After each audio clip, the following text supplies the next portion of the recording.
almost the, if you turn it around the other side, actually it's got a bit of like a shovel on the end. Like a shovel as well, yeah, so you can actually dig it. Yeah. How much are these? Yeah. Whose is that? Yours? Steve? Yeah, they're very good for like pulling logs out the way, stuff like that. Next weekend, you'll be using. Yeah, next weekend we'll be using. So I've got quite a few logs down on the creek and drag them up to the main road.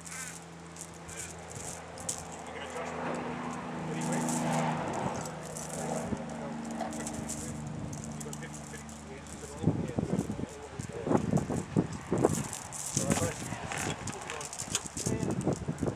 Then just tie it along and it will lock them to itself. So about 5-6 metres? Yeah, you can get longer, but yeah. How much are these? With these ones here, you undo them, you put your strap in or whatever it might be, do them up again, go fully up, then back, quarter of a turn. And if you go fully up, you do a snatch, you won't get it open. You actually start bending this, trying to get open, it'll actually lock on. So you go back quarter of a turn, so it's a bit loose. And when you come down and do it, it'll be easy. But if you do it fully up, it will actually lock on. Blanket, what you can do is this, whatever else you want, put it over the snatch strap or bench cable. These are good because you can actually wear them as a vest. They're actually high vis if you're out. Yeah, Steve's got to style it up. Use because it's dirty. It's almost a big mud on it. It smells like it. Yeah. But when it was new, well there you go, it was very shiny, very reflective, but now it's muddy and faded. With these ones here, a lot of people don't know, they've actually got pockets inside. So basically, you've got your snatch strap, you put it over your snatch strap, open a pocket, fill it full of sand, dirt, whatever you want, and then hold it down. So basically it makes it heavier. Fire deflators. When I first started, I used to, like 20 odd years ago or more, I used to shove a stick into the valve and let it down that way, and still did up to this recently. These are ARB ones, and you get similar other ones now. You basically screw them on and push that middle bit in, unscrew your valve, and then basically this will just pull out. And then when you do river crossings, I'm not saying much about here, but when you're going up to past the axle and halfway up your door and stuff like that, these ones, you can either use a tarp, or if you've got a bit of money, go and buy one of these. Basically, you put it across the front of your car, and these straps go around your mirror. Stretchy, so that's basically put underneath, like that. Over top. I actually saw this for the first time this week on the webpage. You put it on. And you just pull this up and clip them in. Some type of first aid kit you need. I started with a small one. Actually, I think that's my first original one I started off with. I've kept it. And then you just go and buy different things and see in the magazines, 4-drive action or whatever it might be, and people use this and people use that. So then you just buy those things and just slowly fill it up. Fire extinguishers, still good. It's always good to have one in your car in case there's fire. Sometimes you go through grass and stuff like that, and the grass will actually get around the exhaust pipe. Nothing good to have, it's nice coffee. Another thing good, after the kids are finished with it, water pistol. You fill it full of water and there's a fire in the car, pump it and just spray underneath the car and put the fire out. That's why that's there for, not playing, all for fires. They actually work very well, very powerful, and it will just blast a crap out of your fire underneath the car.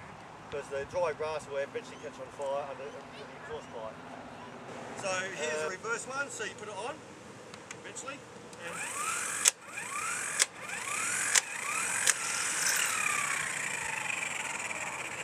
pulls it off nicely. Now put it back on, just thread it a bit, otherwise if you put it back on and you cross thread it, you actually bang it in and you stuff it up. So make sure you get on there, press the other button, put it back on.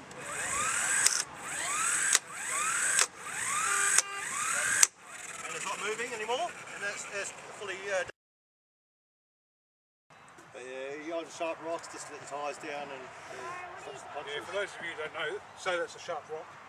Basically, a pumped up tyre is going to hit that, it's going to lift up, the weight of the vehicle will just push through that sharp rock. With a flat tyre, basically, it's just going to roll over it. You won't see anything, it'll just curve over it. So. You'll see that today when you're out and about, you'll see other cars driving over things. Always have a valve cap on. What are they for? Mainly the valve cap, the plastic. What are they for? What are they for? I'll show you what they're for in a minute. Yeah. Basically, it stops all the dirt and stuff going into your valve and letting the tyre down. So, I'll do that first of all. And, it also comes with little plugs that you, when you get a nail in your tyre or something, as you can see there, you know, put the plug in, pull it out, pump the tyre up, fix. Temporary thing, you can use it, you know, get home and stuff like that. You can drive with it in there permanently, right? It will stay in there, but they do say to get it repaired at the shop afterwards. Right? But isn't that how they repair it? They repair it with a different thing. They actually, their plugs are different. They're basically a long thing like that. It's got a round patch on the bottom. They pull that through and glue it on, and then they just snip it off. So, yeah. This one's actually just a repair, so you don't have to pull the tyre off the rim. This end here, you basically stick there. Make sure you've got no air in your tyre. Stick it there, stand on it, push it under your rim like that. Keep your foot on it. This side here, do the same thing, but you use your hands instead of your foot. Push down on it, and then just knock it under like that. Once it's there, pressure on this one, that way it's not going to come undone. Push down on this one, just heard it break, let the air out, take it off, spin it around a little bit, put it a bit further over, same thing, foot in, push down, and then break it, and then basically it's broken now. Flip it over, you do the other side as well, and once it's off, then you use your tyre levers and you can rip it off. Yeah, because he's got. We were just talking about it yesterday, asking where the holes are for our wheels. It's probably, you could use it for pulling things, but when you come point. Now we're at this point. Basically, you just tighten the strap. Once it's tightened, it'll basically push the tyre onto the bead. You start pumping it up, and then it will seal.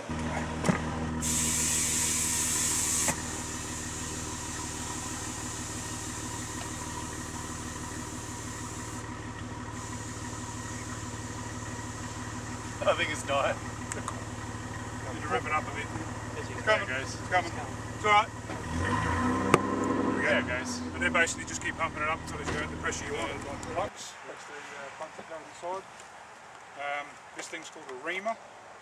Basically makes the hole cleaner after you've taken the screw out. And that's the thing to install the plug.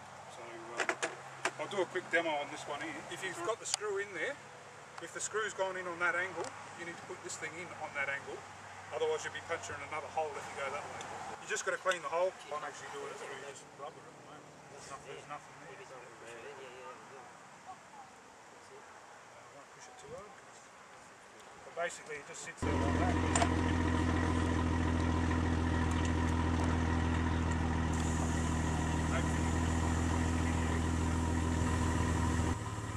Straight away, it went down straight away.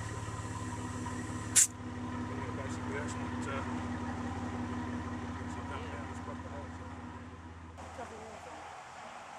You can never have enough. I thought it was a spray they spray in there. Some people use deodorant and that sort of stuff. It works as long as it's flammable. Oh, there she goes.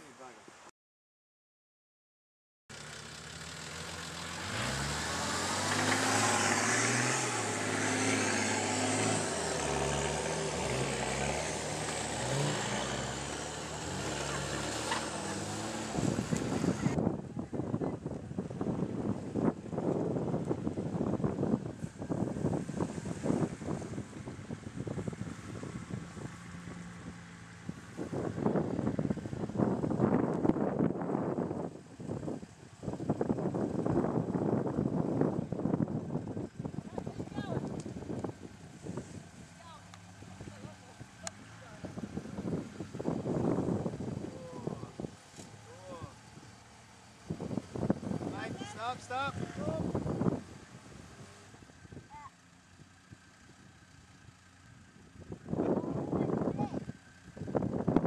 The saw would have to be on the bank. It would have to be on the bank.